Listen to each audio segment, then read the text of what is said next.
السلام عليكم ورحمة الله وبركاته. الحمد لله نحمده ونستعينه ونستغفره ونعوذ بالله من شرور أنفسنا ومن سيئات أعمالنا. من يهده الله فلا مضل له ومن يضلل فلا هادي له، وأشهد أن لا إله إلا الله وحده لا شريك له، وأشهد أن محمدا عبده ورسوله. يا أيها الذين آمنوا اتقوا الله حق تقاته ولا تموتن إلا وأنتم مسلمون. يا أيها الناس اتقوا ربكم الذي خلقكم من نفس واحدة وخلق منها زوجها وبث منهما رجالا كثيرا ونساء، واتقوا الله الذي تساءلون به والأرحام إن الله كان عليكم رقيبا. يا أيها الذين آمنوا اتقوا الله وقولوا قولا سديدا يصلح لكم أعمالكم ويغفر لكم ذنوبكم، ومن يطع الله ورسوله فقد فاز فوزا عظيما.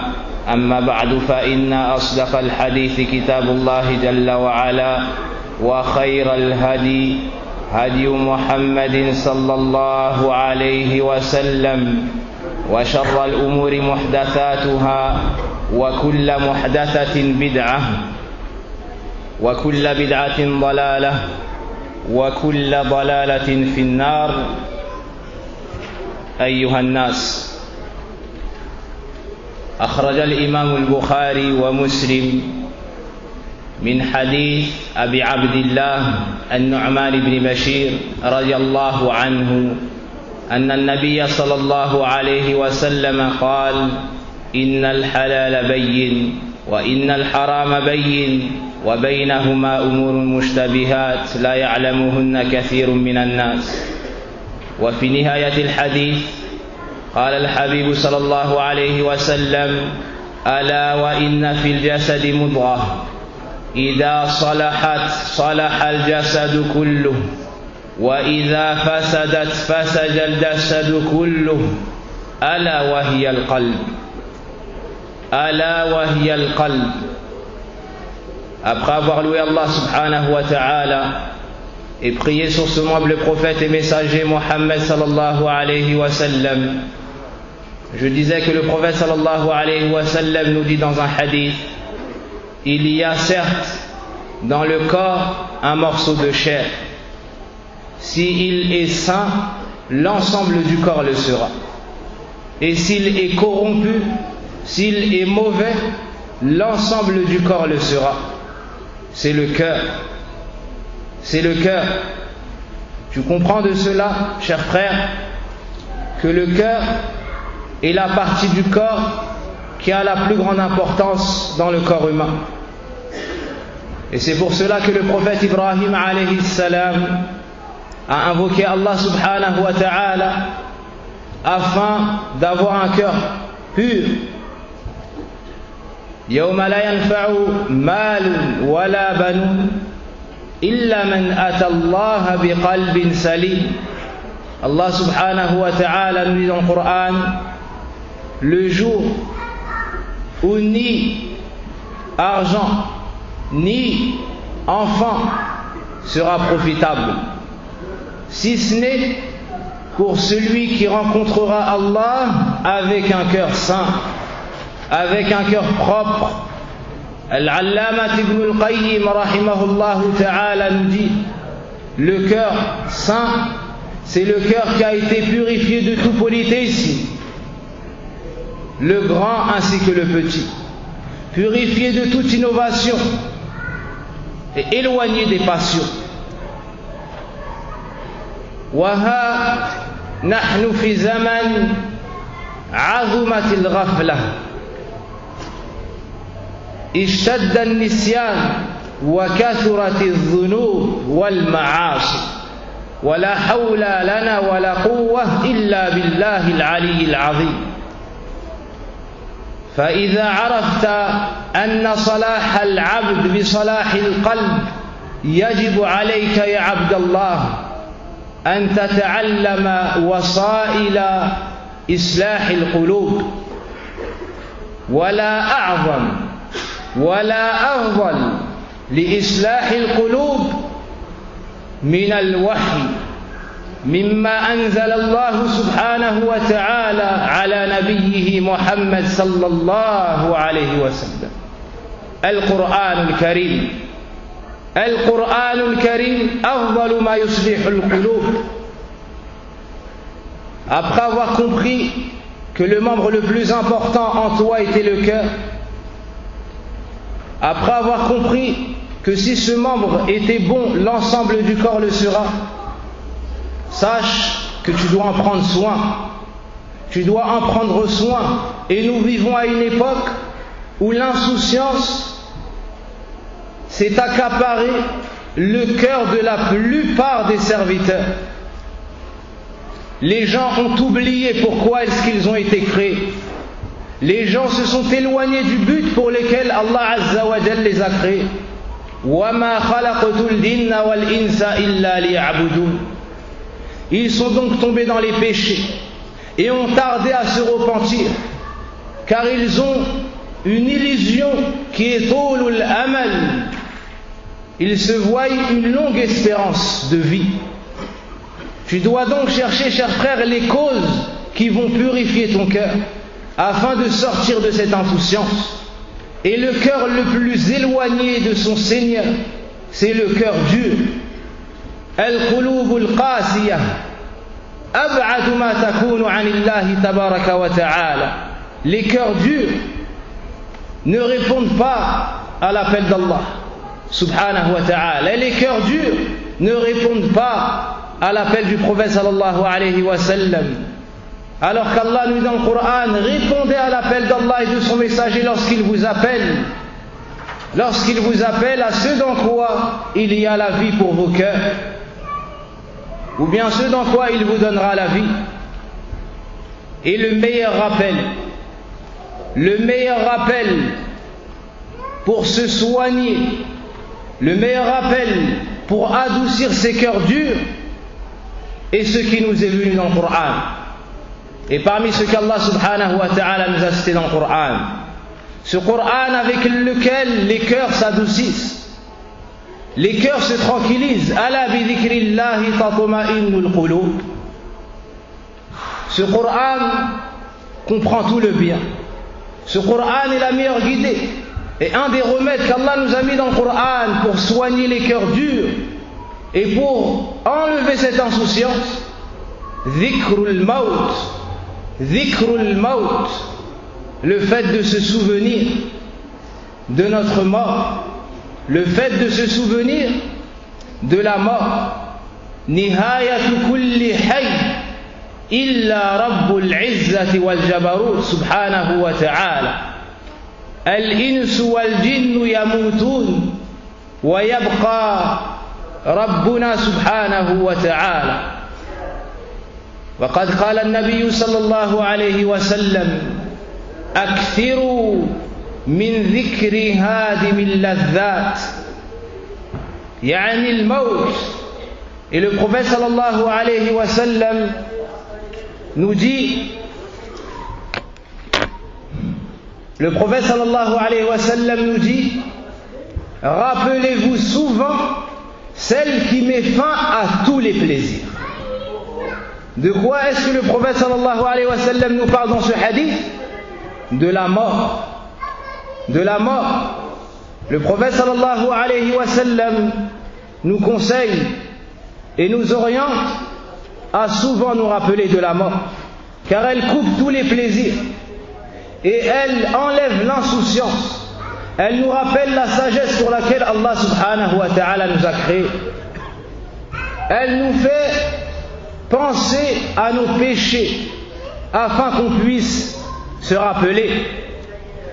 Elle nous permet de craindre Allah subhanahu wa ta'ala, car en se rappelant la mort, on se rappelle le retour vers lui, le jugement, le paradis ou l'enfer. Elle nous appelle à le craindre, et celui qui a peur d'Allah dans ce bas monde, il lui accordera la sécurité dans l'au-delà. Comme le prophète sallallahu alayhi wa sallam nous dit, قال الله عز وجل وعزتي وجلالي لا أجمع لعبدي بين أو خوفين ولا أمنين فإن أمنني في الدنيا أخفته يوم أجمع عبادي وإن خافني في الدنيا أمنته يوم أجمع عبادي. Le prophète sallallahu alayhi wa sallam nous dit, Allah le Très-Haut nous dit, ou dit, par ma puissance, ma magnificence, je n'unirai jamais sur mon serviteur entre deux craintes et deux sécurités. S'il se sent à l'abri de moi dans ce bas monde, je lui ferai peur le jour où je réunirai tous mes serviteurs, c'est-à-dire le jour de la résurrection. Ensuite Allah tabaraka wa ta'ala dit, et s'il a peur de moi dans ce bas monde, alors je lui accorderai la sécurité le jour où je réunirai tous mes serviteurs. Le jour où je réunirai tous mes serviteurs. Et le prophète sallallahu alayhi wa sallam nous montre que le serviteur le plus intelligent est celui qui parle le plus souvent de la mort. يقول عبد الله بن عمر رضي الله عنه كنت جالسا مع النبي صلى الله عليه وسلم فجاء رجل من الأنصار وقال يا رسول الله أي المؤمنين أفضل؟ قال أحاسنهم أخلاقا. ثم قال أي المؤمن أو أي المؤمنين أكيس؟ قال أكثرهم للموت ذكرا. أكثرهم للموت ذكرا. Un homme parmi les Médinois est venu voir le prophète sallallahu alayhi wa sallam et lui a dit: ô messager d'Allah, quel est le serviteur, quel est le meilleur serviteur? Le prophète sallallahu alayhi wa sallam lui a dit: celui qui a le meilleur comportement. Celui qui a le meilleur comportement. Ensuite l'homme a posé une deuxième question: ô messager d'Allah, quel est le serviteur le plus intelligent? Le prophète sallallahu alayhi wa sallam a répondu: celui qui cite la mort le plus souvent. Celui qui parle le plus souvent de la mort. Voici celui qui est le plus intelligent.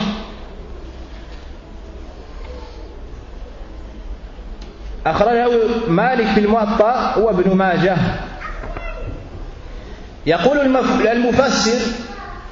يقول المفسر السدي في قول الله سبحانه وتعالى ليبلوكم أيكم أحسن عملا، قال أكثرهم للموت ذكرا وله أحسن استعدادا ومنه أشد خوفا وحذرا. من اتصف بهذه الصفات فهو الذي أحسن العمل. Un des grands exégètes du Coran explique le verset où Allah Azza wa Jal nous cite que c'est celui qui a créé la vie et la mort pour voir lequel d'entre nous allait le mieux œuvrer. Un des exégètes du Coran a dit: celui qui œuvre le mieux est celui qui se rappelle le plus souvent la mort. Celui qui s'y prépare le mieux est celui qui la redoute le plus.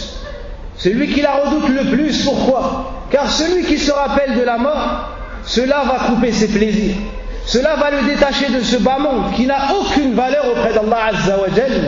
Même si de jour comme de nuit, tu essayes d'amasser toutes les richesses de ce bas monde. Tu t'occupes de ce bas monde, mais il ne représente rien auprès d'Allah tabaraka wa ta'ala. Au point le prophète sallallahu alayhi wa sallam nous dit: si ce bas monde représenté auprès d'Allah ne serait-ce que l'équivalent de l'aile d'un moustique, il n'aurait pas donné une gorgée d'eau aux mécréants. Il n'aurait pas donné une seule gorgée d'eau aux mécréants. Et le prophète sallallahu alayhi wa sallam nous dit, كما أخرجه الإمام البخاري رحمه الله تعالى: لموضع صوت أحدكم في الجنة أو لموضع صوت في الجنة خير من الدنيا وما فيها. سبحان الله، هذه الدنيا حقيرة ما لها قدر ولا وزن عند الله تبارك وتعالى. Le prophète sallallahu alayhi wa sallam nous dit l'espace d'un petit bâton au paradis. L'espace d'un petit bâton au paradis est mieux que tout ce bas monde et ce qu'il contient. Subhanallah. Ce bas monde ne représente donc rien. Il n'a aucune valeur. Et le prophète sallallahu alayhi wa sallam disait: je n'ai que faire de ce bas monde. Je suis à l'image d'un passant ou d'un voyageur qui s'est abrité à l'ombre d'un arbre, qui s'est relevé et qui est parti. Voici l'exemple de ce bas monde. Voici l'exemple de ce bas monde. Et Allah nous dit dans le Coran: Bismillahirrahmanirrahim, Alhaakumut takathur, hatta zurtumul maqabir. Allah nous dit dans le Coran: Alhaakumut takathur, ay shagalakum jam'ul amwal wal umur ad-dunyawiyya al-faniyah. Allah nous dit dans le Coran: la course aux richesses vous ont distrait de ce pourquoi vous avez été créés, jusqu'à ce que vous visitiez les tombes. Et remarquez comment Allah Azza wa Jal a cité Az-ziyara hatta zurtumul maqabir, jusqu'à ce que vous visitiez les tombes. Il a appelé cela une visite, car après cela il y a une suite. Tu seras ressuscité, tu seras jugé, et après il y aura une partie qui entrera au paradis, ja'alallahu wa iyyakum min haula, et il y aura une partie qui entrera en enfer, wa na'udhu billahi an nakuna ma'a haula.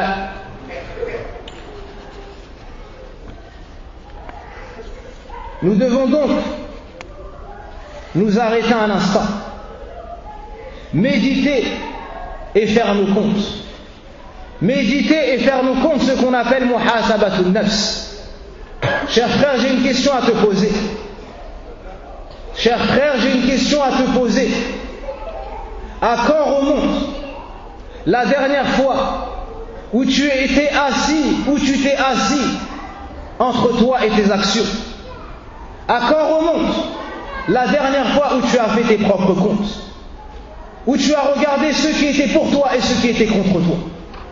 À quand remonte la dernière fois où tu t'es assis pour te poser la question: est-ce qu'Allah subhanahu wa ta'ala, celui qui m'a créé à partir de rien, celui qui m'a envoyé le prophète sallallahu alayhi wa sallam pour m'enseigner ma religion, celui vers qui je vais revenir après ma mort, est satisfait de moi ou pas? À quand remonte cela? Et si tu ne te poses pas la question, sache que tu seras questionné yawm al-qiyamah. قال ربنا سبحانه وتعالى في كتاب الكريم: يا أيها الذين آمنوا اتقوا الله ولتنظر نفس ما قدمت لغد واتقوا الله إن الله خبير بما تعملون. Allah subhanahu wa ta'ala nous dit dans le Coran: ô vous qui avez cru, craignez Allah et que chaque âme regarde ce qu'elle a avancé pour demain. Que chaque âme regarde ce qu'elle a avancé pour demain. Et craignez Allah, car certes, Allah est parfaitement connaisseur et parfaitement au courant de ce que vous faites. Ton Seigneur t'ordonne dans ce verset, par miséricorde pour toi, de faire tes propres comptes, avant que cela ne soit fait, le jour où tu seras ramené vers Allah subhanahu wa ta'ala, avant que tu ne puisses plus agir, avant qu'on prie sur toi, qu'on t'enterre et qu'on t'abandonne dans ce trou. Et les pieux prédécesseurs avaient l'habitude de faire leurs comptes. Certains parmi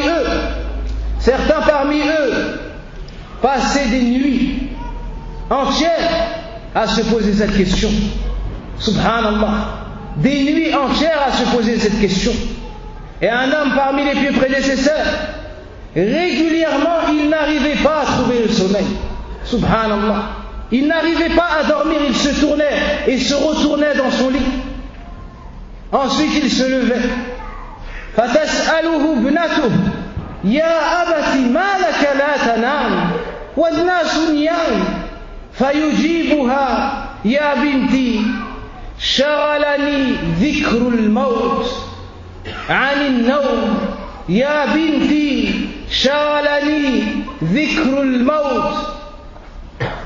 الموت عن النوم. Sa fille lui demandait, il lui disait: oh mon cher père, comment se fait-il que tu ne dors pas alors que tout le monde dort à cette heure-ci?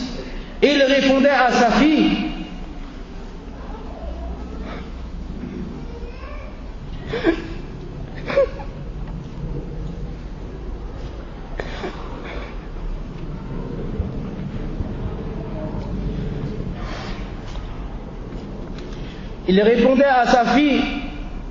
le rappel de la mort m'a empêché de dormir.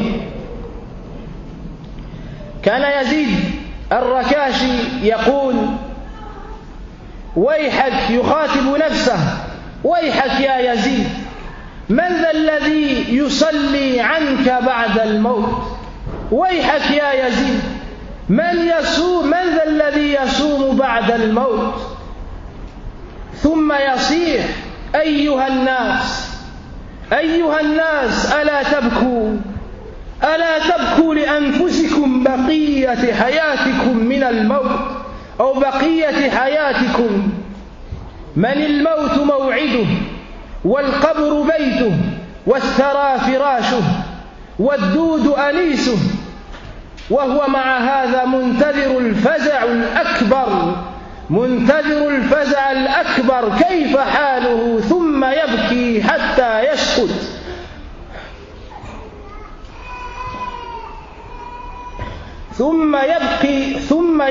حتى يسقط مغشيا عليه. Un homme qui s'appelle Yazid, un des pieux prédécesseurs, disait, en se parlant à lui-même, il se parlait à lui-même: ô Yazid, malheur à toi, qui est-ce qui va prier pour toi après ta mort? Qui est-ce qui va jeûner pour toi après ta mort? Qui est-ce qui va rechercher l'agrément d'Allah pour toi après ta mort? Ensuite il élevait sa voix et disait: ô vous les gens, n'allez-vous donc pas pleurer sur votre sort le temps qu'il vous reste? Celui dont la mort est le rendez-vous, celui dont la tombe est la maison, celui dont la terre sera le lit, celui dont les vers seront la compagnie. Et avec tout cela, il attend l'heure de la fin du monde. Ensuite, il se mettait à pleurer longuement jusqu'à ce qu'il s'évanouissait.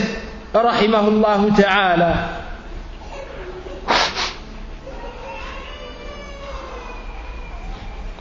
يقول التيمي رحمه الله تعالى: شيئان قطع علي لذة الدنيا، ذكر الموت والوقوف بين يدي الله.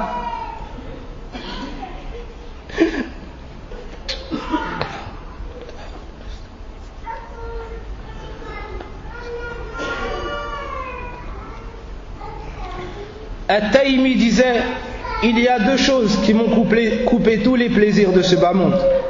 La première chose, c'est le rappel de la mort. Et la deuxième chose, c'est la peur de comparaître devant Allah. يقول أبو نعيم رحمه الله تعالى: كان سفيان الثوري رحمه الله تعالى إذا ذكر الموت لا ينتفع منه أياما، وإذا سأل عن مسألة قال لا أدري. Abu Nu'aym rahimahullah ta'ala nous dit l'imam Sufyan al-Thawri, lorsqu'il se rappelait la mort, on ne pouvait plus rien tirer de lui. C'était un grand savant du hadith. Et lorsqu'on venait lui poser une question, il disait: je ne sais pas. On ne pouvait plus prendre la science de lui. Dès qu'il se rappelait la mort, il ne voulait plus rien dire. Il ne voulait plus qu'on lui parle. Et lorsqu'on lui posait une question, il disait: je ne sais pas. هؤلاء السابقون تأثروا بذكر الموت لأن قلوبهم كانت حية. Les pieux prédécesseurs ont été affectés par le rappel de la mort. Cela car leur cœur était vivant. Mais nous, nos cœurs sont sales. Nos cœurs sont durs. Nos cœurs se sont éloignés d'Allah Azza wa Jal, et cela dû à nos nombreuses désobéissances. Et lorsqu'on nous fait un rappel, on ne se rappelle pas. Lorsqu'on nous appelle à revenir vers Allah Azza wa Jal, on tarde à revenir vers lui. On tarde à revenir vers lui. Et parmi les causes qui adoucissent les cœurs, parmi les causes qui soignent le cœur, ziyaratul qubur, ziyaratul qubur. Parmi les causes qui soignent les cœurs, le fait de visiter les tombes, le fait de visiter les cimetières. Akhraja al-imam Muslim, rahimahullah ta'ala, min hadith Abi Hurayrah radiyallahu anhu, anna an-nabiy sallallahu alayhi wa sallam zara qabra ummihi, thumma baka وأبكى من حوله فقال استأذنت ربي في الاستغفار عن أمي فلم يأذن لي ثم استأذنته في زيارة قبرها فأذن لي بذلك ألا زوروا القبور فإنها تذكركم بالآخرة. Le prophète sallallahu alayhi wa sallam a visité sa mère au cimetière et il s'est mis à pleurer et a fait pleurer ceux qui étaient autour de lui, c'est-à-dire les compagnons. Ensuite il a expliqué cela en disant à ses compagnons: j'ai demandé la permission à mon Seigneur de demander pardon pour ma mère et il m'a interdit cela. Il m'a interdit cela car elle n'est pas morte sur l'islam. Ensuite, je lui ai demandé la permission de la visiter, c'est-à-dire de la visiter au cimetière, et il m'a donné la permission. Il s'est mis à pleurer longuement et a fait pleurer tous ceux qui étaient autour de lui. Ensuite, il a dit aux compagnons: visitez les cimetières, car cela vous rappelle l'au-delà. Donc, parmi les choses qui adoucissent le cœur, parmi les recommandations qu'on nous a données, le fait de visiter les cimetières. Tu visites les cimetières pour deux sagesses. La première, te rappeler le moment où toi, tu seras celui qu'on viendra visiter dans cette tombe, pour te rappeler la mort. La deuxième chose, la deuxième sagesse, pour faire dua pour les morts. Voici la visite qui est légiférée. Il y a deux autres types de visites. Az-ziyaratu shirkiyya. Le polythéisme, cela consiste à aller au cimetière et invoquer les morts, ou donner un droit d'Allah Azza wa Jal à autre que lui, wal-iyadhu billah, ce qu'on appelle al-ishraku billah. Et c'est le pire péché, le seul péché qu'Allah ne pardonne pas. Inna shirka la dhulmun azim. Et il y a un autre type de visite, c'est ziyaratul bid'iyya. Cela consiste à aller au cimetière et à invoquer Allah Azza wa Jal au cimetière en ayant comme croyance que c'est un endroit plus propice à cela. جاء النبي صلى الله عليه وسلم إلى المقبرة والصحابة قد دفنوا ميتا فوقف أمام القبر ثم بكى طويلا صلى الله عليه وسلم. Le prophète sallallahu alayhi wa sallam un jour est parti au cimetière. Il a trouvé les compagnons qui avaient enterré un de leurs compagnons. Il s'est tenu debout devant la tombe et il s'est mis à pleurer, au point où son visage était rempli de larmes. Puis sa barbe s'est remplie de larmes. Puis il a dit aux compagnons: Ya ikhwani, limithli hadha fa'a'iddu. Ya ikhwani, limithli hadha fa'a'iddu. Ensuite il a dit aux compagnons: oh mes frères, pour cela, pour ce jour, pour ce moment, préparez-vous. إذن الاستعداد للموت سنة النبي صلى الله عليه وسلم والصالحين بعده. Donc le fait de se préparer à la mort est la tradition du prophète sallallahu alayhi wa sallam. Et c'est ainsi qu'étaient ses compagnons. Mais subhanallah, au jour d'aujourd'hui, lorsque tu regardes les gens qui vont au cimetière, lorsqu'il y a une salade janaza, comment est-ce que les gens se comportent? Wallahi, qu'on a vu de nos propres yeux des gens plaisanter au cimetière. Ma hadhi al-qulub al-qasiya. Les gens plaisantent au cimetière. Les gens s'amusent au cimetière alors qu'ils vont pour enterrer un de leurs frères. Ou bien ils pleurent quelques minutes et en sortant du cimetière ils repartent dans leurs péchés. Ce sont des cœurs durs, plus durs que la pierre. Plus durs que la pierre. Et parmi les pierres, il y en a qui se fendent pour laisser sortir l'eau. Il faut donc que ton cœur s'adoucisse, cher frère. Il faut que ton cœur s'adoucisse. Kafaka dhahikan laylan wa nahara. Kafaka la'iban lam tukhlaq lidhalik. Lam tukhlaq lidhalik. Nous avons assez ri. Nous avons assez joué. Nous n'avons pas été créés pour cela. Nous n'avons pas été créés pour cela. Sans aucun doute, c'est permis de plaisanter de temps à autre. Mais de là à rigoler du matin au soir, de là à rigoler avant les adorations et après les adorations, subhanallah, comment tu expliques qu'après At-Taslim tu peux plaisanter directement? Comment tu expliques que juste avant Takbiratul Ihram tu arrives à plaisanter avec tes frères? Comment tu expliques qu'après At-Taslim tu arrives à te disputer avec tes frères? C'est que ton cœur n'est pas vivant comme il le devrait. C'est que ton cœur n'est pas réveillé comme il le devrait. Le prophète sallallahu alayhi wa sallam avant la prière disait wa sallu salata muwadda'in. Priez la prière de quelqu'un qui fait ses adieux, de quelqu'un qui va mourir après cette prière. Subhanallah, si tu savais que c'était ta dernière prière, dans quel état est-ce que tu serais? Sans aucun doute, tu prierais cette prière avec la plus grande tranquillité, avec le plus grand recueillement, car tu sais que tu vas revenir vers Allah Azza wa Jal après le taslim. C'est comme cela que nous devons entrer dans nos prières. Uthman radiallahu anhu, lorsqu'il se tenait devant une tombe, il pleurait énormément.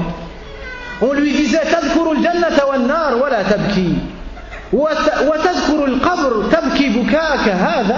On a dit à Uthman, comment se fait-il que lorsque tu parles du paradis et l'enfer, tu ne pleures pas? C'est-à-dire que tu ne pleures pas de la sorte. Mais lorsque tu te tiens devant une tombe ou lorsqu'on parle de la tombe, tu pleures de la sorte.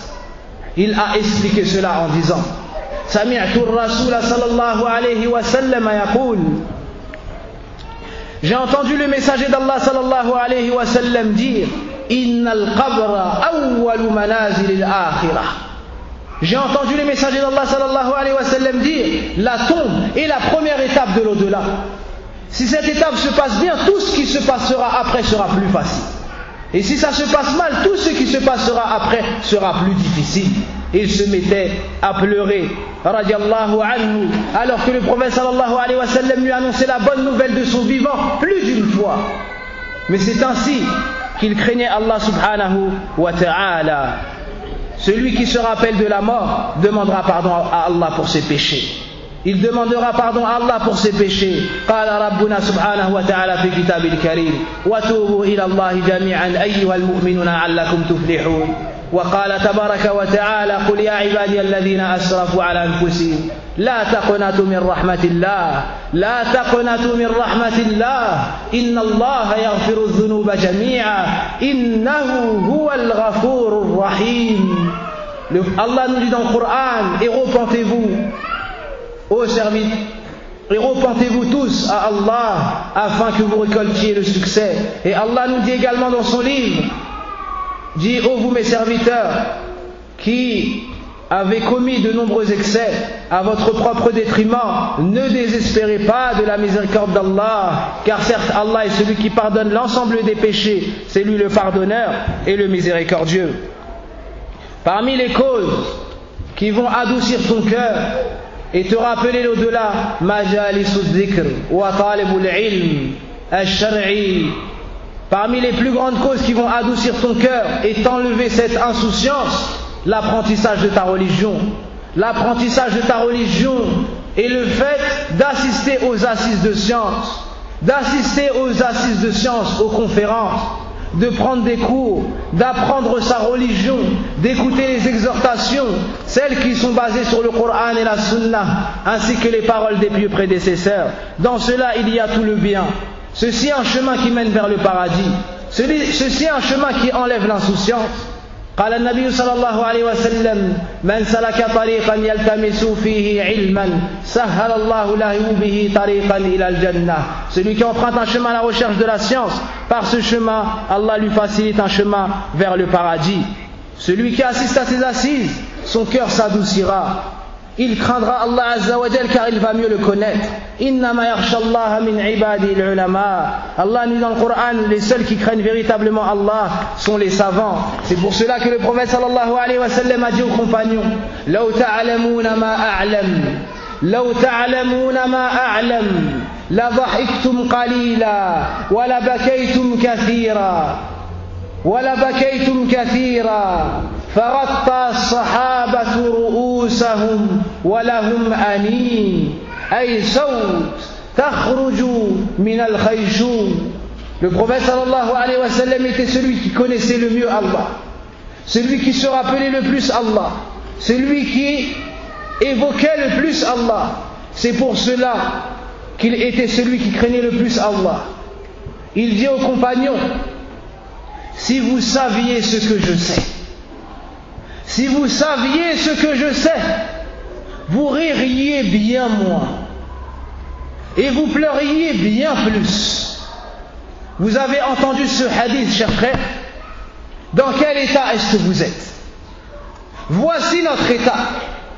Voici mon état et voici le vôtre.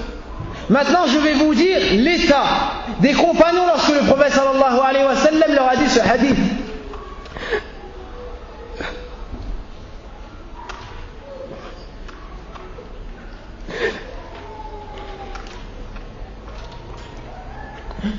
Le prophète sallallahu alayhi wa sallam leur a dit: si vous saviez ce que je sais, c'est-à-dire ce qui vous attend après la mort, ce qui vous attend dans votre tombe, ce qui vous attend yawm al-qiyamah, ce qui vous attend pour le jugement, si vous saviez la description de l'enfer, si vous aviez vu l'enfer, vous ririez bien moins et vous pleuriez bien plus.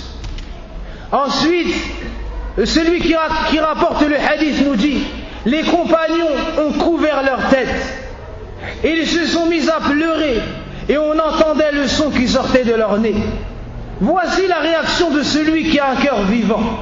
Quand on lui rappelle la mort, il pleure, son cœur bouge, sa peau frémit et ses larmes coulent. C'est ainsi qu'Allah Azza wa Jal a décrit les croyants qui ont le cœur vivant dans le Coran.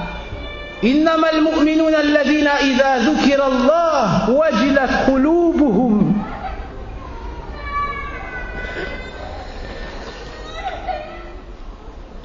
Allah nous dit dans le Coran: les véritables croyants sont ceux qui, lorsqu'on parle d'Allah, leur cœur bouge. Leur cœur bouge. Et lorsqu'on leur rappelle ces signes, leur foi augmente. Et dans d'autres versets, il nous dit: lorsqu'ils entendent le rappel, leurs larmes coulent.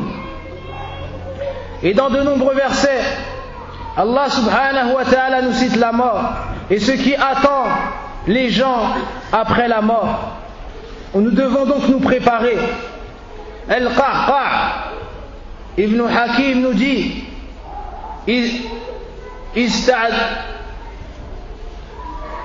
Ista'adtu lil-maut mundu 30 sana. Subhanallah. Un des pieux prédécesseurs nous dit: ça fait 30 ans que je me prépare à la mort. Ça fait 30 ans que je me prépare à la mort. Et un homme a visité Sufyan al-Thawri et il lui a dit: Kayfa haluka, Kayfa haluka, comment est-ce que tu vas? Il lui a répondu: comment est-ce que je vais? Comment est-ce que je me sens? Je me sens comme un homme qui attend la mort et qui ne sait pas comment est-ce que ça va se passer et qui ne sait pas ce sur quoi il va mourir.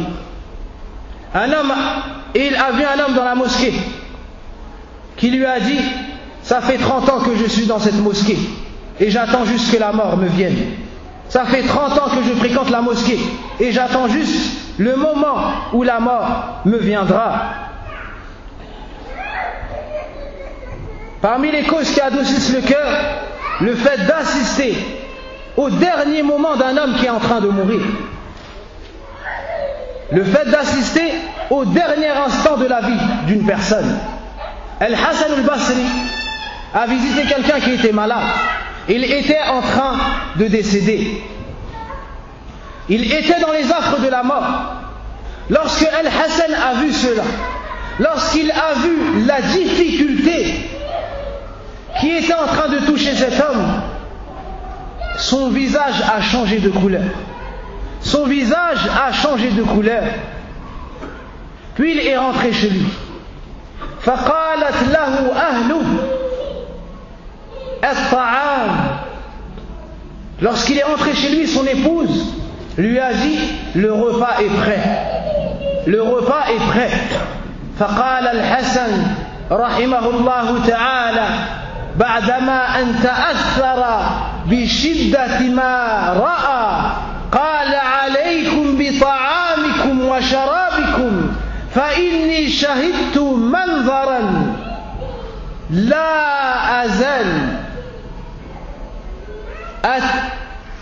أشتغل لأجله حتى ألقاه. Al-Hassan al-Basri, lorsqu'il est entré chez lui, son épouse lui a dit, le repas est prêt. Il lui a dit, mangez-vous, vous mangez et buvez. Pour ma part, laqad ra'aytu shay'an, j'ai vu une chose, la azalu a'malu lahu hatta alqa. Je viens de voir une chose, je ne cesserai de m'y préparer jusqu'à sa rencontre. La mort. La mort. Il n'arrivait plus à manger. Il n'arrivait plus à boire. Certaines personnes disaient que lorsqu'on se rappelait la mort, on ne se reconnaissait même plus nous-mêmes. Et nos épouses ne nous reconnaissaient plus. On ne se reconnaissait plus nous-mêmes. Et nos épouses ne nous reconnaissaient plus. Certains n'arrivaient même plus à approcher leurs épouses, subhanallah. Ils n'arrivaient même plus à approcher leurs épouses parce qu'ils pensaient constamment à l'au-delà et à cet instant. Au point où certains savants ont dit وَمِنْ رَحْمَةِ اللَّهِ بِالْعِبَادِ أَنْ جَعَلَ لَهُمْ قَدْرًا مِنَ الْغَفْلَةِ فَإِلَّا لَمَا طَابَتْ عَيْشُهُمْ. Certains savants ont dit par la miséricorde d'Allah sur ses serviteurs qu'il leur a donné un petit peu d'insouciance. Sinon ils n'auraient pas pu vivre sur ce bas monde. Ils n'auraient pu goûter à aucun délice, car le rappel de la mort aurait enlevé tout cela. Car le rappel de la mort aurait enlevé tout cela. وَلَقَدْ وَصَفَ اللَّهُ سُبْحَانَهُ وَتَعَالَى شِدَّةَ الْمَوْتِ فِي الْقُرْآنِ فِي 4 آيَاتٍ. Et Allah Azza wa Jal a décrit la mort et les affres de la mort et l'agonie dans 4 versets du Coran. Il nous dit وَجَاءَتْ سَكْرَةُ الْمَوْتِ بِالْحَقِّ ذَلِكَ مَا كُنْتَ مِنْهُ تَحِيدٌ. Et les affres de la mort ou l'agonie de la mort apparaît, voici ce dont tu fuyais. Il nous dit également وَلَوْ تَرَى إِذِ الظَّالِمُونَ فِي غَمَرَاتِ الْمَوْتِ وَالْمَلَائِكَةُ بَاسِطُو أَيْدِيهِمْ. Dans un autre verset, Allah subhanahu wa ta'ala nous parle des injustes lorsque les affres de la mort se présenteront à eux et que les anges viendront pour arracher leur âme. L'ange de la mort viendra pour arracher son âme, accompagné des anges du châtiment. Dans un 3e verset, Allah nous dit وَلَوْلَا إِذَا بَلَغَتِ الْحُلْقُومَ وَأَنْتُمْ حِينَئِذٍ تَنْظُرُونَ. Allah nous cite lorsque l'âme commence à sortir et qu'elle atteint le plus haut de la gorge. Il nous dit également كَلَّا إِذَا بَلَغَتِ التَّرَاقِي وَقِيلَ مَنْ رَاقٍ وَظَنَّ أَنَّهُ الْفِرَاقِ. Dans un autre verset, Allah subhanahu wa ta'ala nous décrit encore cela. Ça c'est le moment, chers frères, où tout le monde va chercher pour toi un médecin. Où tout le monde va faire dua pour toi. C'est le moment où les gens vont avoir la certitude qu'ils vont se séparer de toi. C'est le moment où ton épouse sera à ton chevet, elle ne fera que de pleurer. C'est le moment où ta fille s'accrochera à toi et dira « Papa », elle t'appellera. C'est le moment où ton fils viendra s'accrocher à toi pour dire « Papa », papa.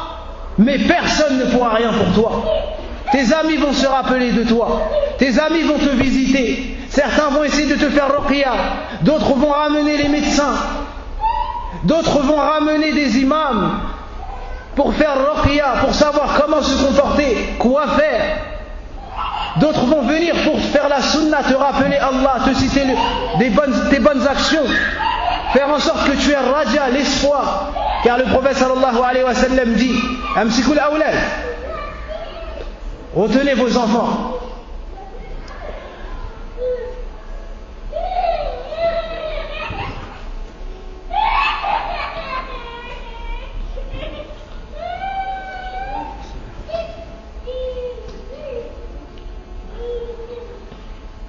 والله ذهب عني كما قال ربنا سبحانه وتعالى فتنة. الحمد لله. أسأل الله يصلح هذين الولدين وأن يجعلهما هداة مهتدين. هذا خير لنا ولهما. ماذا كنت أقول يا صادق؟ نعم. Parmi les sunan au moment de mourir, le fait de rappeler à celui qui est en train de mourir la bonne opinion de son Seigneur, lui rappeler ses bonnes actions. Car le prophète sallallahu alayhi wa sallam dit La yamutanna ahadun minkum illa wa huwa yuhsinu dhanna billah, qu'il a dit cela 3 nuits avant de mourir, comme c'est venu dans un hadith authentique. Le prophète sallallahu alayhi wa sallam nous dit que personne d'entre vous ne meurt si ce n'est en ayant une bonne opinion d'Allah. Donc, tu dis à tes enfants, subhanallah, ajib. Allah, je regardais les enfants, mon aql il est parti encore. Allah, sadaq Allah. Fitna. طيب. كما قلت يا عمي لا حول ولا قوة إلا بالله. أعوذ بالله من الشيطان الرجيم. طيب.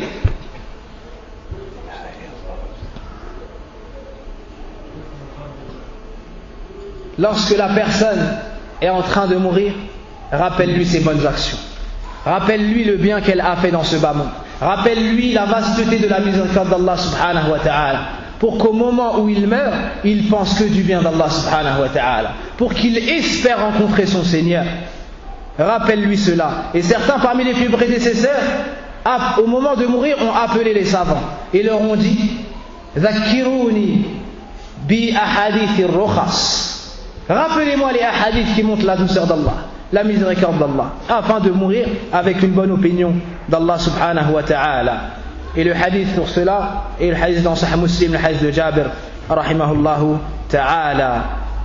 Aïcha radiallahu anha nous parle de la difficulté du prophète sallallahu alayhi wa sallam au moment de mourir. Elle nous dit radiallahu anha, comme l'imam al-Bukhari a rapporté, كان النبي صلى الله عليه وسلم يدخل يده في ركوة أي في إناء صغير.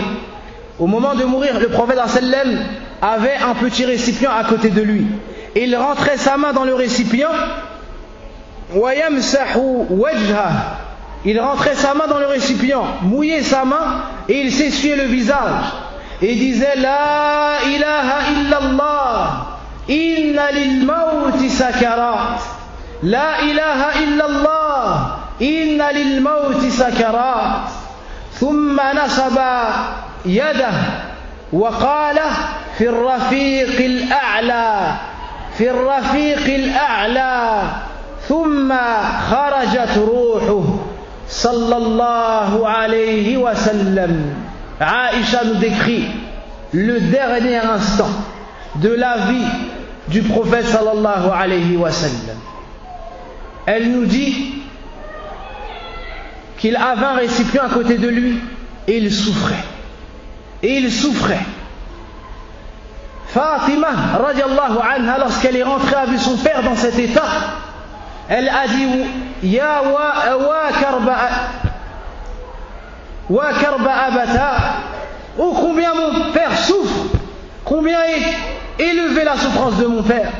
Le prophète sallallahu alayhi wa sallam lui a répondu ton père ne souffrira plus après ce jour. Yani ma fin est proche. Puis Aïcha a dit il a mis sa main dans un récipient et essuyé son visage. Il mettait de l'eau, il essuyait son visage. Et il disait nulle divinité ne mérite véritablement d'être adorée en dehors d'Allah. Certes la mort a des affres, certes la mort a ses affres, certes la mort est difficile. Ensuite il a levé sa main et a dit au plus haut, puis son âme est sortie. Voici les dernières paroles du prophète sallallahu alayhi wa sallam. Aïcha a dit je n'ai plus aucune envie de voir quelqu'un mourir avec facilité après la difficulté que j'ai vue, après la difficulté qui a touché le prophète sallallahu alayhi wa sallam au moment de mourir. Je n'envierai plus personne qui meurt avec facilité après ce que j'ai vu du prophète sallallahu alayhi wa sallam. Donc parmi les sunan, le fait de rappeler à celui qui est en train de mourir, le fait de dire la ilaha illallah. Le prophète sallallahu alayhi wa sallam conseillait cela aux gens. Et il visitait les gens, même les non-musulmans au moment de mourir, pour leur faire dire la ilaha illallah. Comme le jeune juif qui travaillait pour lui, au moment de mourir, lorsqu'il était malade, il est parti le visiter et lui a dit Qul la ilaha illallah, dis la ilaha illallah. Alors le juif a regardé son père lui a dit Ati' Abal Qasim, obéis à Abal Qasim, obéis au prophète, c'est-à-dire obéis au prophète. Alors il a dit la ilaha illallah, il s'est converti à l'islam. Le prophète sallallahu alayhi wa sallam est sorti et a dit Alhamdulillah alladhi najjahu minan nar. Alhamdulillah alladhi najjahu biya minan nar. Loué soit celui qui l'a sauvé du feu par ma cause. Chers frères, imagine cette situation. Tes derniers instants. Tu es allongé, tu es malade, ta partie inférieure ne répond plus. Tu ne peux plus bouger tes membres. Tu ne peux plus bouger tes membres. Tu ne peux plus marcher. Tu ne peux plus manger tout seul. Tu ne peux plus effectuer tes besoins tout seul. Et il y a tous tes proches autour de toi. Ensuite, tu n'arrives plus à lever tes mains. Puis, on te parle et tu as du mal à répondre. Par la suite, tu n'arrives plus à répondre. Tu entends tout ce qu'on te dit, mais tu ne pourras plus répondre. Et il n'y a que tes yeux qui obéissent. Il n'y a que tes yeux qui obéissent. Et tout le monde est autour de toi en train de pleurer. Ce moment te touchera. Et la mort vient de manière inattendue. Elle vient de manière inattendue. Si seulement on avait su quand est-ce que la mort se présentera à nous, on aurait pu repousser le repentir. On aurait pu repousser les bonnes actions. Mais wallahi que personne d'entre nous ne sait le moment où il mourra. Ensuite, l'ange de la mort se présente à toi. Et tu vois une chose que tu n'as jamais vue. Tu vois une chose que tu ne peux pas repousser d'une seconde. Tu vois une chose, tu savais que ça allait arriver, mais tu étais insouciant. Tu avais mal au cœur. Tu étais malade du cœur. Cet ange se présente à toi suite à l'ordre d'Allah. Et il sera accompagné d'un groupe d'anges. Si tu es quelqu'un de bien, il sera accompagné des anges de la miséricorde. Il viendra. On t'annoncera la bonne nouvelle. Et tu auras peur. Tu auras peur. Alors Allah subhanahu wa ta'ala va faire descendre des anges. L'ange de la mort va venir et retirer ton âme. Elle va sortir vers le haut. Et il sera accompagné par les anges de la miséricorde. Et ton âme va sortir comme l'eau sort de l'outre. Mais si c'est une mauvaise âme, alors l'ange de la mort sera accompagné des anges du châtiment. فَتُنْزَعُ مِنْهُ نَزْعًا شَدِيدًا. On va lui arracher son âme, comme on arrache l'aiguille de la botte de paille ou de laine. Et il va souffrir énormément. Et il y aura avec lui les anges du châtiment. Lorsque les compagnons ont entendu cela, ils ont eu peur. Aïcha radiallahu anha, notre mère, cette femme pieuse, cette femme pure, a eu peur. Ensuite, le prophète sallallahu alayhi wa sallam a expliqué la suite. Lorsqu'on va t'enterrer, lorsqu'on va te laver, on va passer l'eau sur ton visage, on va te faire l'eau, ensuite on va te faire le reçu, ensuite on va te ramener au cimetière et les gens vont marcher derrière toi en pleurant. On va creuser un trou et tu seras posé en attendant de rentrer dans ta demeure. Chaque jour tu rentres et tu t'allonges sur ton lit. Mais demain tu auras en guise de lit la terre. Chaque jour tu rentres et tu t'assis à côté de ton épouse. Mais dans l'au-delà, ta compagnie seront les vers de terre qui sont dans la terre.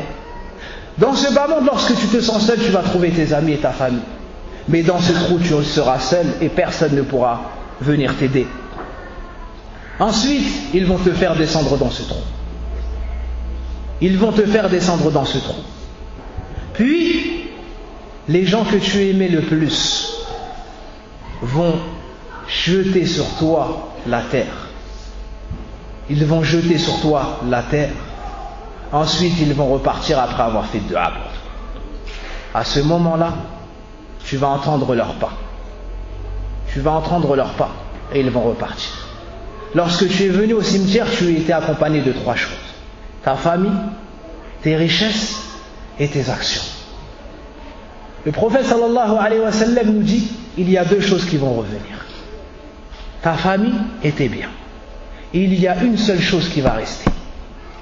C'est quoi? Tes actions.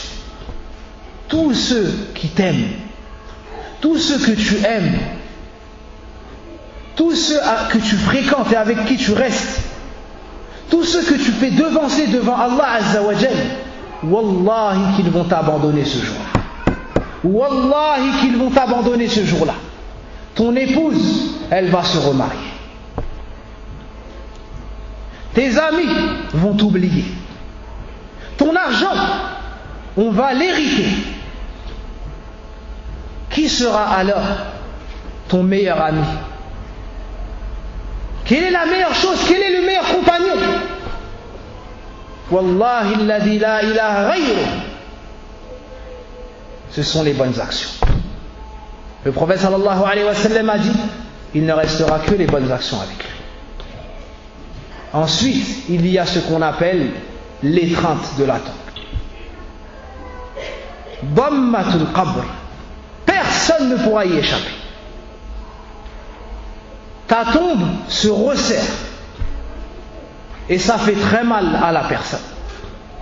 Et si une personne aurait pu y échapper, ça aurait été qui? Saad ibn Mu'adh, comme le prophète sallallahu alayhi wa sallam a dit. Savez-vous qui est Saad ibn Mu'adh? C'est celui dont le prophète au sujet duquel le prophète sallallahu alayhi wa sallam a dit, lorsque Saad ibn Mu'adh est mort, i'tazza arshur rahman, le trône du tout miséricordieux a bougé. La ilaha illallah. Et malgré ça, il a eu l'étreinte de la tombe. Qui est-ce qui, donc, après lui, pourra y échapper? Après cela, dans le hadith d'Al-Bara ibn Azib, عند Ahmed wa Tirmidhi wa ghayrihima, le prophète sallallahu alayhi wa sallam nous dit, il y a 2 anges qui viennent. Fayujlisan. Ensuite, ils le font s'asseoir. Ils le mettent en position assise. Et ils lui disent, Man Rabbuk, qui est ton Seigneur? Le croyant répond, Rabbi Allah. Ma dinu, quelle est ta religion? Le croyant répond, Dini al-Islam, ma religion c'est l'Islam. Ensuite on lui dit, Wa madha taqul fi hadha ar-rajul alladhi bu'itha fikum? Et que dis-tu de cet homme qui vous a été envoyé? Il répond, Huwa Muhammadur Rasulullah. On lui dit, Kayfa arafta dhalik? Comment est-ce que tu as su cela? Il dit, Qara'tu wa saddaqtu. Il dit, j'ai lu et j'ai cru. Alors on entend une voix qui dit, An sadaqa abdi, mon serviteur a dit la vérité. Mon serviteur a dit la vérité. Alors son âme monte. Les anges la prennent. Son âme monte, ou bien ça avance. C'est avant, lorsqu'on retire son âme. Si c'est une bonne âme, l'ange de la mort la retire et les anges de la miséricorde l'accompagnent. Et elle monte vers le ciel. Et il n'y a pas un passage, il n'y a pas un endroit où il y a des anges sans qu'ils ne disent, mais qui est cette bonne âme? Et cette âme a une bonne odeur. Et ils se concurrencent pour porter cette âme. Et ils arrivent au premier ciel de ce bas monde. Et on demande la permission à ce qu'il soit ouvert. Et on ouvre ce ciel. Ensuite ils montent au 2e. On demande la permission. On ouvre le 2e ciel jusqu'au 7e ciel. Ensuite Allah Azza wa Jal ordonne aux anges de remettre son âme dans son corps, dans sa tombe. On lui dit, et on dit aux anges, ouvrez-lui une porte vers le paradis. Et faites-lui venir l'odeur du paradis. Et tapissez sa tombe du paradis. Et montrez-lui la place qu'il aurait eue en enfer s'il n'avait pas été croyant. Alors on lui montre l'enfer. Et on lui montre la place qu'il aurait eue. Puis on lui dit, voici la place qui t'attend, et on lui montre chaque jour. Lorsqu'il voit la place qui l'attend au paradis, il dit, Rabbi aqim sa'a. Oh mon Seigneur, fais que l'heure sonne afin que je revienne à ma famille et à mes biens. Il voit un beau visage. Il voit une chose magnifique. Il dit, mais qui es-tu? Ton visage est le visage qui vient avec le bien et la bonne nouvelle. Alors, cette chose qui a cette belle apparence répond, Ana amaluka salih. Moi, je suis tes bonnes actions. Allah va représenter les bonnes actions du serviteur. Hein? Avant de mourir, tu vois ta vie défiler devant toi, tu vois tes bonnes actions, tes prières. Lorsque tu étais au masjid en train de salir salat, lorsque tu étais pendant le Ramadan en état de jeûne, lorsque tu coupais le jeûne avec les frères à la mosquée, lorsque tu faisais le tarawih, lorsque tu étais au hajj, lorsque tu faisais le tawaf,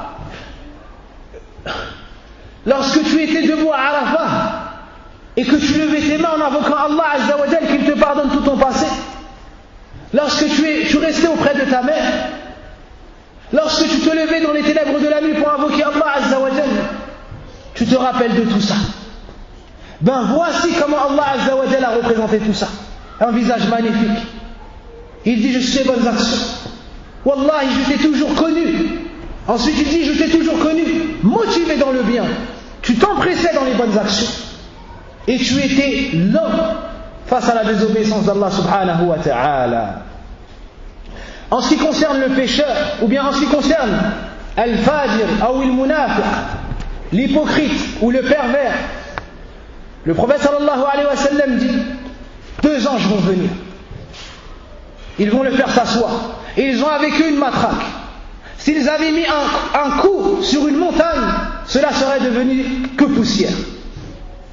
Il lui pose la question, Men Rabbuk, qui est ton Seigneur? Il répond, alors qu'il est tout seul dans ce trou noir, alors qu'il a peur, alors que sa famille l'a quitté, ses biens l'ont quitté, et que les gens sont en train de partager son héritage. Il répond, Ha-in la adri. Il a peur et il dit, je ne sais pas. On lui dit, Ma dinuk? Il répond, Ha-in la adri, je ne sais pas. On lui dit, Mada taqul fi hadha ar-rajul alladhi bu'itha fikum? Il répond, Ha-in la adri, sami'tu an-nas yaquluna shay'an faqultu. Il répond, je ne sais pas, j'ai entendu les gens dire quelque chose, j'ai répété la même chose. On lui dit, Ma qara'ta wa la talawt? Tu n'as donc pas lu, tu n'as donc pas appris. Alors on lui met un coup. On lui met un coup et son âme se répand dans son corps. On resserre sa tombe et sa cage thoracique ou bien ses côtes se croisent. Et lorsqu'on lui a retiré son âme, lorsque l'ange de la mort lui a retiré son âme, il est accompagné des anges du châtiment. Son âme avait une odeur nauséabonde. Et les anges disaient, mais qui est cette âme qui sent mauvais? Et il l'appelle par les plus mauvais noms qu'il avait dans ce bas monde. Et on monte avec son âme et on demande la permission à ce que le ciel de ce bas monde soit ouvert, et on refuse cela. Ensuite le prophète sallallahu alayhi wa sallam a récité, La tufattahu lahum abwabu as-samaa'i wa la yadkhuluna al-jannah hatta yalija al-jamalu fi sammi al-khiyar. On ne leur ouvrira pas les portes des cieux et ils n'entreront pas au paradis tant que le chameau n'entrera pas dans le chat de l'aiguille. Tant que le chameau n'entrera pas dans le chat de l'aiguille, ils ne rentreront pas au paradis, c'est-à-dire jamais.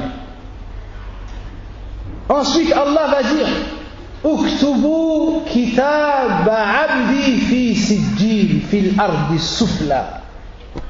Inscrivez le livre de ce serviteur-là au plus profond des terres.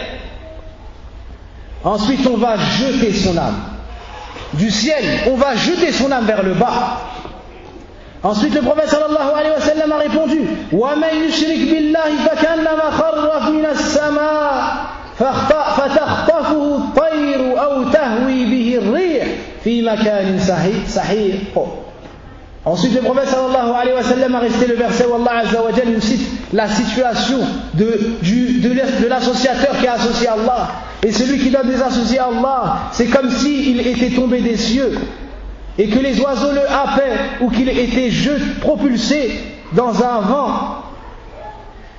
Ensuite, on va remettre son âme dans son corps. Et c'est à cet instant-là qu'il sera questionné. Et que les anges vont lui demander: qui est ton Seigneur? Quelle est ta religion? Et que dis-tu sur ce prophète? Il n'arrivera pas à répondre. Qu'est-ce qu'on va faire? On va lui ouvrir une porte vers le paradis.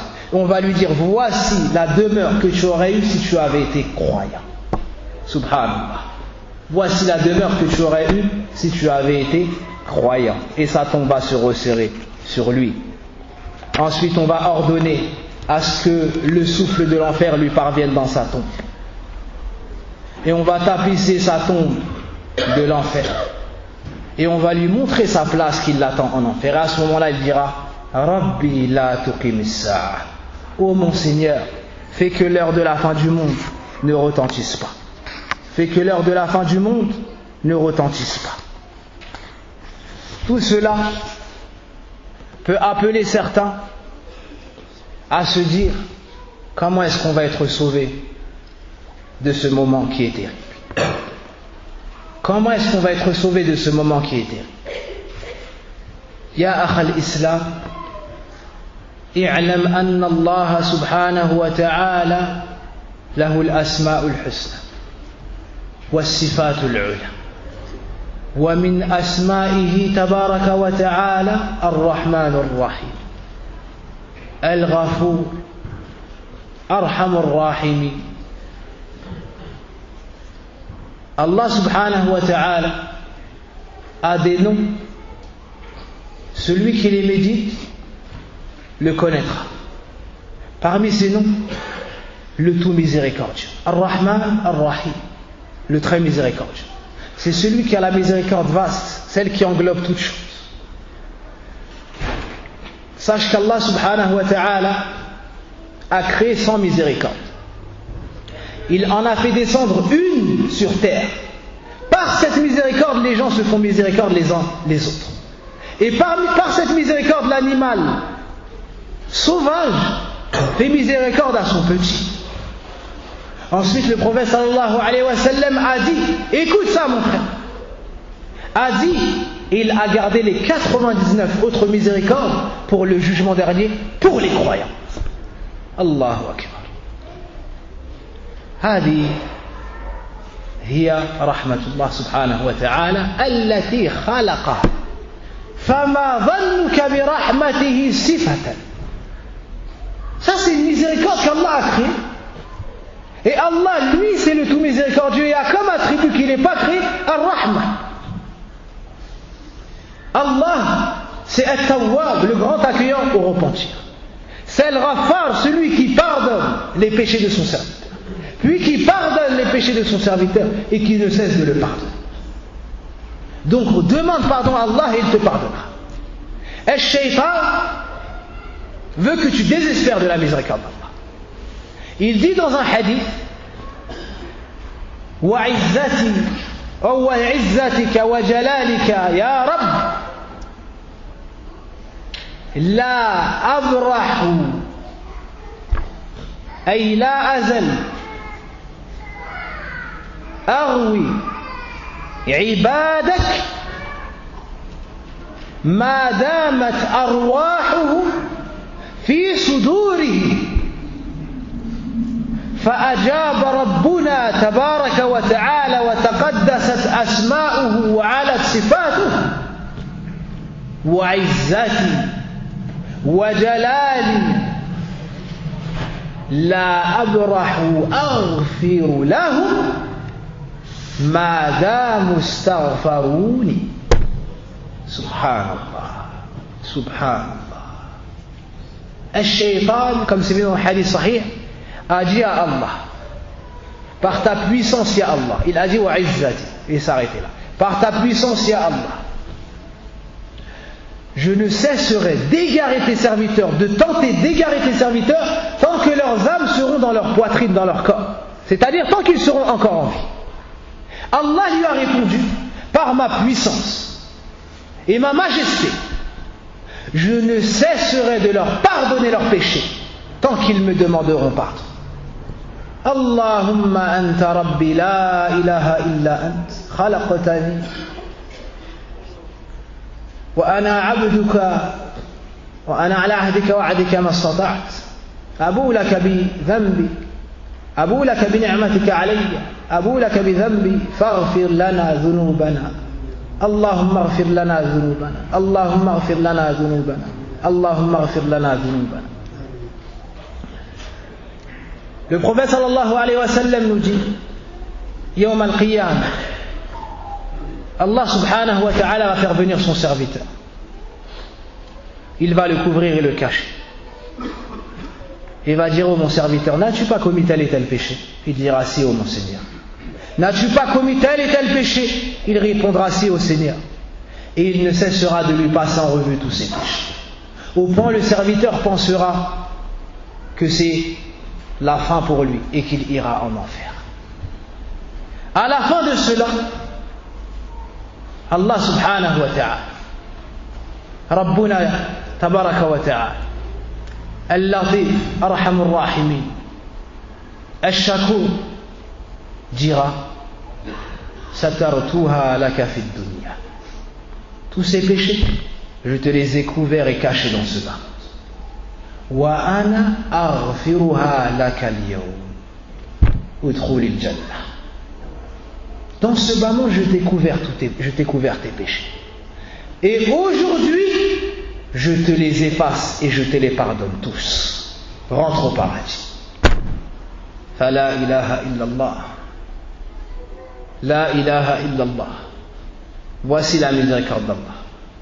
Voici la miséricorde d'Allah. Nous devons donc, pour conclure, tous nous préparer à cet instant.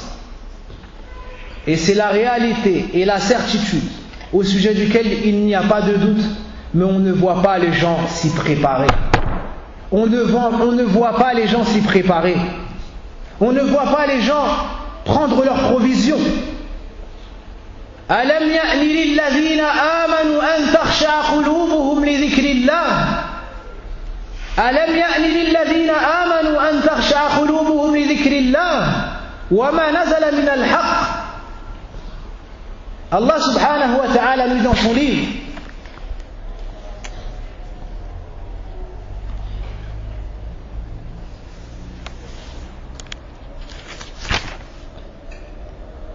le moment n'est-il pas venu pour ceux qui ont cru que leur cœur s'humilie à l'évocation d'Allah et devant ce qui est descendu de la vérité, et de ne point être pareil à ceux qui ont reçu le livre avant eux.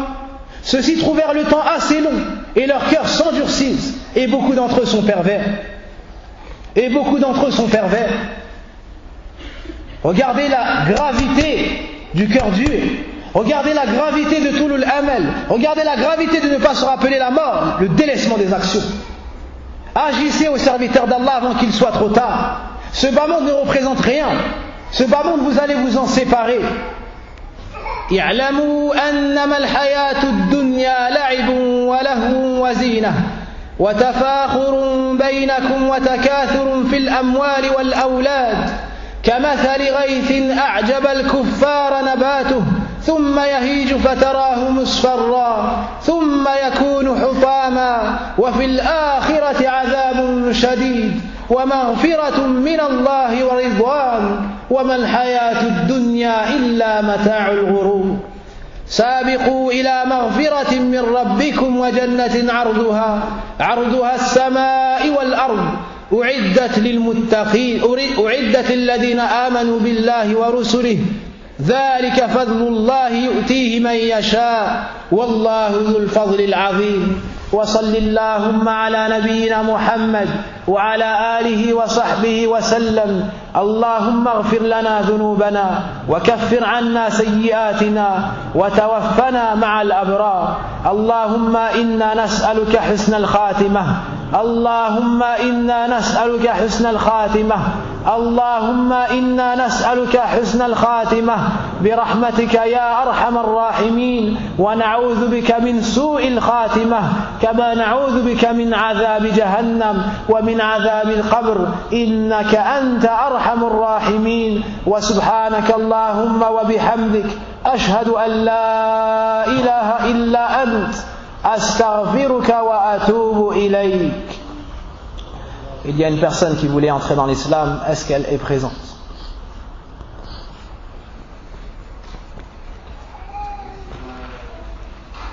طيب on verra au Maghreb إن شاء الله تعالى. جزاكم الله خيرا.